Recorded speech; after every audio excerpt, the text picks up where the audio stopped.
Welcome to Jesus-Centric Leadership. I'm Donna. I'm here with Pastor Josh, and we are here with Nate Creeden. Creeden, right? I got the last name. Oh, yay, good. And today's topic is the heart behind the mic, because Nate, you're a gift to so many of us. You came to peace with Christ how long ago? 2.5 years now, I think. Wow, and you have volunteered and become so much of our ministry here that I keep telling you, when you go to college, I'm not really sure what we're going to do. We might be shutting down. But we just appreciate you so much, and just wanted to take an opportunity or take a chance to really sit down and understand your heart to serve. And you've just got such a giving heart, and we're just so grateful for that. So just to pause, like when we first aired this, we had people like and like professional people that like listen to podcasts like tell us that like, it sounds so good. Like, you guys did a great job. Good job. And like, it's like, yeah, that's all Nate. We just put the button record, and then Nate makes it sound good. And so big thanks to Nate. And yeah, Absolutely. We're glad to talk to him. Absolutely. Yeah. And we're all over the world, right? I think so. We've got listeners in, I think last day we have Germany, we have Australia, we have all over the place. Yeah. Russia. I saw somebody in Russia. We did have Russia at one point. Oh, funny. Yeah, it's crazy. But yeah, thank you so much for helping us with this. We couldn't do it without you.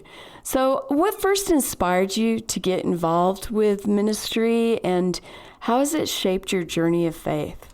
I guess first started out with AV things. I started at a church in Lakewood. It was with VBS. And they needed somebody to do lighting and sound stuff, and I was like, why not? Give it a shot. So gave it a shot, loved it, and kind of kept going with it. It was really, yeah. How's that shaped your faith? What has it done for your faith? It has made me rely a lot more on just stepping back and letting God do what he can do. And I'm not in control. He is. A lot of things can go wrong with tech stuff in the church, and so as we've seen quite a few times. But yeah, just some people say let go and let God, which is a way you could put it.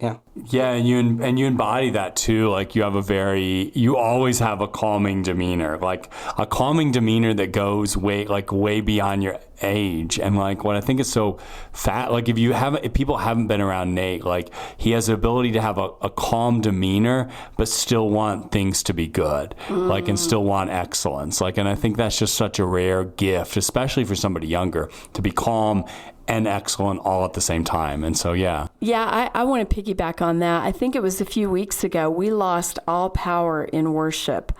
It like popped, and we just lost everything. And I looked over at you immediately, and you were like, oh, well. And I was like, I'm freaking out for all of us. And you're like, oh, well. And I was like, okay. And I looked at Pastor, and I'm like, oh, well. Pretty much. Yeah. Where do you get that from? I'm not sure where. It just kind of came to me. I've always been kind of a calmer, like, what happens.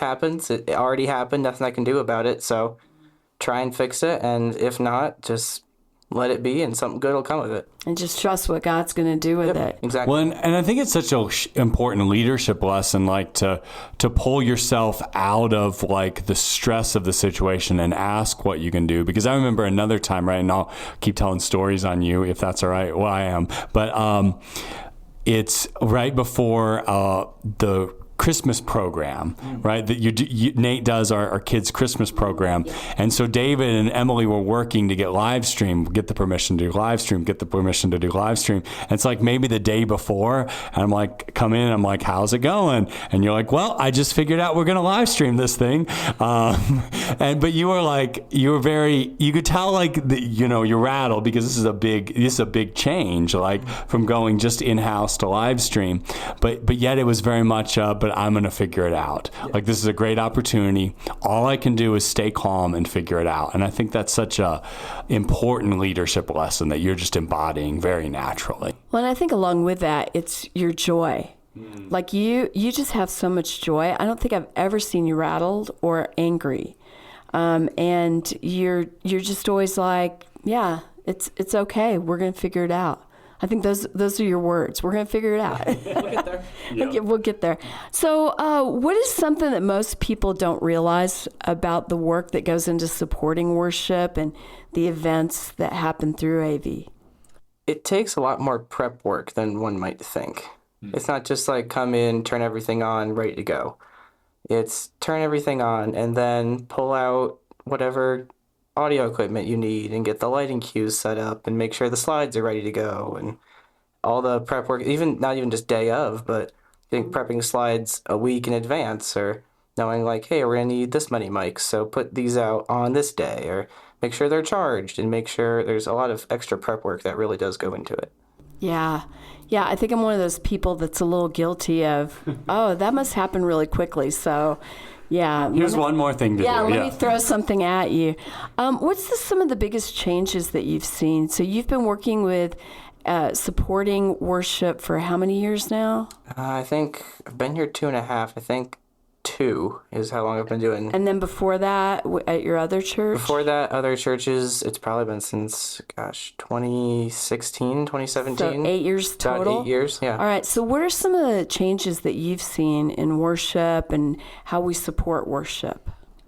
Live streaming was a big change. I saw a lot of churches that were like, we have no idea what to do. We've never had to do this before. And going out and like trying to find all the right gear you need. And you couldn't find it because it wasn't there. Yeah, because everyone else was buying it up. It was like just trying to make it work. I mean, live streaming from just put your phone on a tripod and pull up YouTube and hit start and hope it goes good. Yeah, that's crazy. What motivates you to keep serving faithfully? Even though it's not noticed, you're in an area that's not really recognized a whole lot. So what keeps you going? My favorite thing to think about on Sunday mornings is like there's a good chance there's somebody in here in our congregation that's no idea who Jesus is, never heard of him, no clue what's happening, but something told them either divine intervention or somebody in their family or a friend or told them, hey, you should come check out church today. And that's what motivates me to keep going, make sure I do a good job. Because I personally, if like I hear something weird or wrong in a song or a message or anything like that, it's like that distracts me the rest of the service. I can't focus. You've talked a lot about that distractions, removing distractions from worship. Well, and that's the weird part about your job too, right? Like, is that you're doing your job when nobody notices you, right? Like that's your role, is that nobody notices you, because like they all turn and look when something goes wrong, but when something goes right, they're not like, oh, great AV job today. Like, and I think, that's, that's a challenge, but great. I love that you're thinking about the person that doesn't know about Jesus. That's our number one rule in the sound booth. Don't get soloed. That's number one rule. What was a moment that you faced where you faced significant challenge in your role, but you saw God work through it? When we switched over some of our systems with our new update, a lot of them went to network-based systems.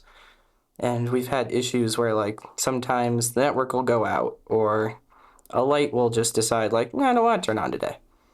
So it's a lot of that was with the Christmas program and programming all the lighting cues for that. It's like, well, this one doesn't want to move here, and this one doesn't want to go to this color, and it's just like, it'll go eventually. Just gotta let it do its thing. And end of the day, it all worked out great. Everything did exactly what it was supposed to, and it was a really good show. I enjoyed it a lot. God blessed you, and He stretched you a little bit. Yes. What do you do with all the opinions that there are? Because I know I've had some. Some's the biggest overstatement of the year. I know. Christmas, you were like, what did you think? And I'm like, do you really want to know? And you were like, yeah. And then you were like, no, I really don't want to know. Never mind, actually. Never mind. But how do you navigate everybody's opinion and thought? Because I see it. You can feel it sometimes. It's a lot of balancing, like, things we can and can't control. Sometimes, like, this song was too loud. Okay, we'll turn it down next time. Make sure it's quieter. Or it wasn't loud enough. We'll turn it up a little bit. There was a little too much of this, a little too much of that. We work with what we have, the best of our ability. We also try to remember, like, we can't please everybody perfectly. We're not Disney. So, exactly. We'll do the best we can. And sometimes, and we'll work if maybe we can't do it perfectly, but we can get it close enough and make it a little bit better. That's why I love getting comments from people on Sunday mornings. That's like, here's this, here's that. Like, so we can make it better, make it a better worship experience. Well, you've been working with Will on back in the back, and Will came to us pre-COVID, right? No, after. Post-COVID. Mm-hmm. We knew we needed a sound person. We knew we needed somebody to help us go that next big step. What do you think is a lesson that you've learned from Will, and as he's kind of mentored you and grown you? I've learned a ton of lessons from Will. Can you share some? Yeah, I mean, I've learned basics of audio stuff, how to do a whole bunch of different things, how to make sure people have mics in the right place, and make sure it's not too loud, too quiet, balancing things. But he's taught me a lot of good lessons. What do you think your impact on Will has been? Because we're in a series right now where we're talking about One More in Christ, and I kind of see you and Will, like you pouring into Will, he's kind of your one more in Christ. And what do you think your influence has been on him? I know that's a hard question, but I think I've been blessed with the gift of very creative problem solving and like kind of unconventional methods. Like, well, instead of turning this down, what if we just push it a little bit to the left instead of to the right, or we put it back to the center, or if we take this and flip this around and move this around, and instead like taking a maybe less conventional method, but still getting the job done in a way that doesn't impact it a whole bunch, but can make a difference. Yeah, that's good. Can you share a story when your work behind the scenes, you really saw it impact somebody? You saw it really help somebody out. I've got one if you don't, but where you just saw it was a blessing to them. There's been quite a few times in worship when like a song's going, it's a really good song, everybody's just sitting there in worship, and then whoever is singing, like usually if it's on a week or it's just a piano and a singer, usually it's Ellie up there, and she likes to, toward the end of a song, just let off singing, just let the congregation take over. And there's been a lot of times where she does that, and I look out, and it's just one person, just eyes closed, hands in the air, just swaying back and forth a little bit, just enjoying worship, really worshiping. I saw it with a lot of people on the Unfaithful song at Christmas. Like it just spoke so much into them, and you guys just managed that so well on the tech end. It was really beautiful. I've also seen it with some of our hard of hearing members, where you guys have like had their earpiece waiting for them as they've walked in, and I know that's been just such a huge blessing. Yeah. Yeah, I remember the one gentleman, like he'd been coming to church for a while, and I had a relationship with him too. And the first week we had the hearing assist thing, he comes back and he's like, "It was really nice to hear you preach. You're a really good preacher. I hadn't heard you preach yet," like because he couldn't hear in there, and so I think that was just so cool, like just the little things that he got to hear a sermon for the first time, right here at Peace. So that was cool. So, how do you worship? Because I know for me, being on staff, sometimes it can be a challenge for me to remove myself from what I'm doing to be able to worship. How do you do that? I like to stand back, like just get the audio stuff where it needs to be for that song, and then just step back and worship along. And then if I notice like that could use a little tweak it really fast, and then get right back into it. I found it pretty easy to step back and just hop in with a song or with a message or with a reading or whatever it may be. Yeah, and I think that's so neat about and I think Will has had that approach, and you've really taken it on, that with our sound, that you guys seem to really do your work ahead of time, and so that like you're not So it's kind of sad, and it really just is tweaking versus I think a lot of people are trying to solve problems, but you really solve most of your problems. And then once it's running, like the goal is to hardly touch it. And I think like that's just and I think there's something to learn for all of us in the planning, like of when we're doing a task or we're leading in ministry, to like when we can plan so that we can sit back and listen. It's huge. Like it's so huge. And I think like, and when you're doing that, you're able to probably actually mix better because you're not just worrying about a detail. You can listen to the whole thing, which is what you need to do. Yeah. Kind of wrapping it up, I want to talk a little bit about volunteering at Peace. How did you get involved? How did you just jump in full on? Or? Pretty much, yeah. Pretty much. How did you first get involved?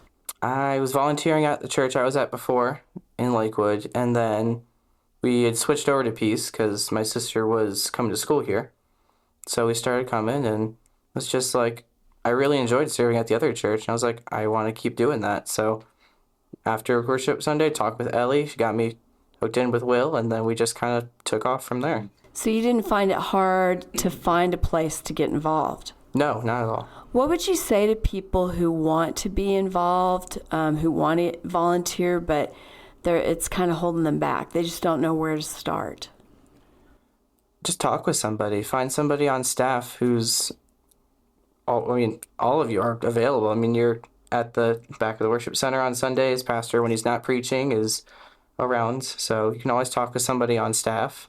We'll be more than happy to guide you there. And it's not volunteering here. We have a lot of volunteers, so it's not like an every week commitment either. And we have a really good system in place that, like, if you're like, I'm on vacation that week or I really can't, you can say, like, I can't be there that week, and we'll have somebody else who can do it. Wherever you're volunteering. Exactly, yeah. So leaders, talking to leaders, what have you learned about leadership in your role?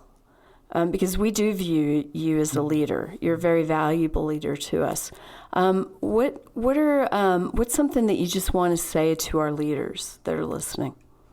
I don't really have any comments on it. I mean, the leadership here is great. There's not like, everybody sticks to their role very well, but also spreads their wings a little bit. And like, I can help here, I can help here, I can keep going with this, or maybe we can pull back a little bit on that. Or it's not one person running the whole show. It's a lot of people working together very well to run the whole show. Yeah, I like how you said that very well. Yeah, and that's I think how leadership should be. Like everybody knows their role and can jump in. And I think sometimes what we need for leaders to step up is just that initiative. Like you embodied that initiative. You're like, I can add something here, so I'm going to talk to somebody and talk about what I can do. And I think like that's sometimes all it takes to become a leader and do great things. And I think, you've done great things, but it started with that initiative.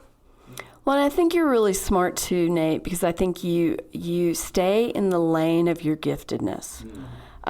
You do after school care, but your main thing is the AV and supporting the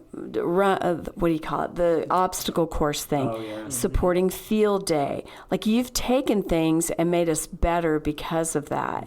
And but it always goes back to your giftedness of AV and your willingness to just try new things. But you've also got good boundaries. I mean, I've seen you walk out on Sunday when you're like, yeah, I'm done today. Like, I got to go home to get ready for youth group. So, and I think that is a huge lesson as a leader, that we can have good boundaries and we can work in our giftedness and we can work with people we enjoy and we can have a great time. Yeah, you've been a huge gift to us, and I hate to say it, you're going to be leaving us soon, right? Yeah, it's pretty soon. Tell us a little bit about what you're moving on to. College, University of Cincinnati, for theatrical sound design is the plan. So we're going to see you in Hollywood, or are we going to see you on Broadway one of these days? You never know. See. Well, we won't see him. No. We will hear the work that he's doing and see the lights and yeah. For sure. Well, Nate, thank you. Thanks for being such a blessing to us on staff and to our church, and for taking our worship ministry just to the next level of excellence. We really appreciate you, and we appreciate you for joining us today on Jesus-Centric Leadership. Have a great day.